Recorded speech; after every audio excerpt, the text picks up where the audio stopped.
Magandang hapon mga kabay. So meron pa akong estimate dito, 39135 liter D.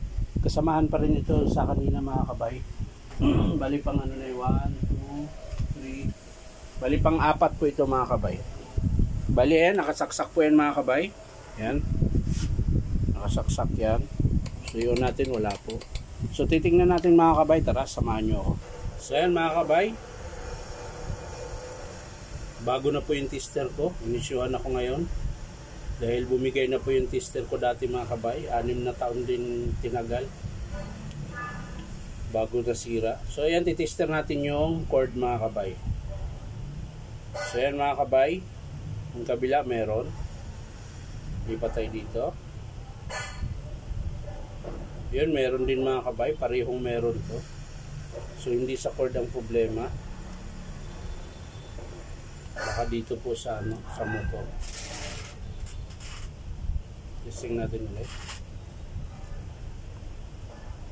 Ayan, meron talaga. So doon po sa loob yung problema, titingnan natin mga kabay. So ayan mga kabay, hinalas ko na po yung screw. Ayan, dito natin titesterin mga kabay kung saan ang sira nya.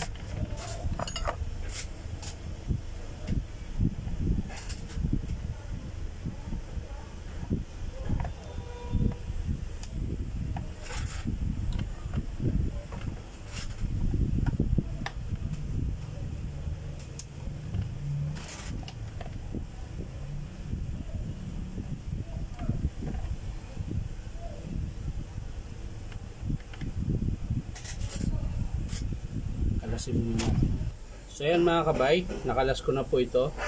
So maaring dito po ang problema sa module. Titester natin sa rekta kung gagana siya mga kabay. So ayan mga kabay, pumalo siya. Ayan. So ibig sabihin buo po ito mga kabay. Ang sira nito mga kabay, ito po yung module. Ito kasi kalimitan nasisira eh. Ayan. So ito yung papalitan natin. Pero rekta natin mga kabay para malaman natin kung ito lang ba ang sira o baka naman wala na rin siyang hammer. So kailangan nating mapagana ito mga kabay. So ang gagawin natin ito, irerekta natin. So yan mga kabay, nakarekta na po ito, hindi na po nakadaan sa module. So testing natin mga kabay.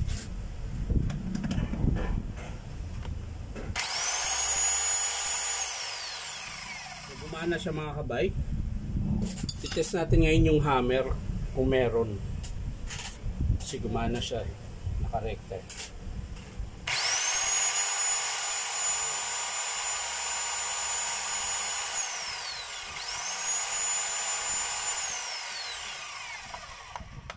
So yun mga kabay, dinidiin ko, wala siyang palo. So titingnan din natin yung loob kung bakit ayaw niya mag-chipping. So yan mga kabay, nabuksan ko na po. Ito lang pangit sa unit na to mga kabay, ang hirap buksan. Pag i-check mo siya, kailangan lahat bubuksan mo. Yan, buksan mo lahat para ma-check mo lang kung bakit ayaw mag-hammer. Tanggal lahat yan. Kaya napakatagal gumawa nito mga kabay. Ilang oras din to pag ginawa. Kasi kailangan mo siyang buksan lahat. Hindi siya kagaya ng ibang rotary na jackhammer na mga 5 kilos. Madali lang buksan. Tsaka nakahiwalay. So ayan mga kabay, nabuksan ko na. So ang nakita kong dahilan mga kabay kung bakit na ayaw gumana yung chipping niya, ayan po yung pinakaloob po mga kabay. Ayan, sana tumayo ka. Ayan,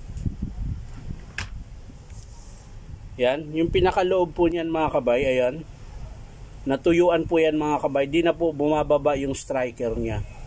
Tapos yung piston naman niya, ayan, yung piston nasa loob din mga kabay. Hindi ko na kinalas. Wala na pong o-ring yan. Tuyo din yan mga kabay. So wala na po talaga siyang hammer. Yan. Kaya hindi ko siya kinalas mga kabay dahil matagal po kalasin. Ayan. Kailangan mo pang baklasin lahat yan. Yan. Pati ito. Bago mo makalas yung piston. Or, ayan. Connecting rod. Ayan. Yung nasa ilalim. So, nakita ko naman yung sira. So, hindi ko na babaklasin yan. Bali, ang estimate natin dito mga kabay. Piston kit, assembly. Tapos yung o-ring sa striker, ayan, yung nasa loob na yan. Tapos yung pinakasil niya mga kabay ito. Tapon na lang ng tapon yung langis dito, kaya natutuyuan po dito sa loob. So ito po yung papalitan yung seal niya, pinakasil. So ang estimate talaga mga kabay, piston kit, o-ring sa striker, tsaka yung module ito. Yan. Yung module na yan, papalitan din natin yan. So yan lang po ang papalitan natin mga kabay. Carbon brush, pati carbon brush mga kabay, maiksi na. So yan lang mga kabay, di ko na po papakita kung paano buuin kasi matagal po. Papakita ko lang sa inyo mga kabay pag in-approve ng customer. So yan lang mga kabay, maraming salamat. Bye bye.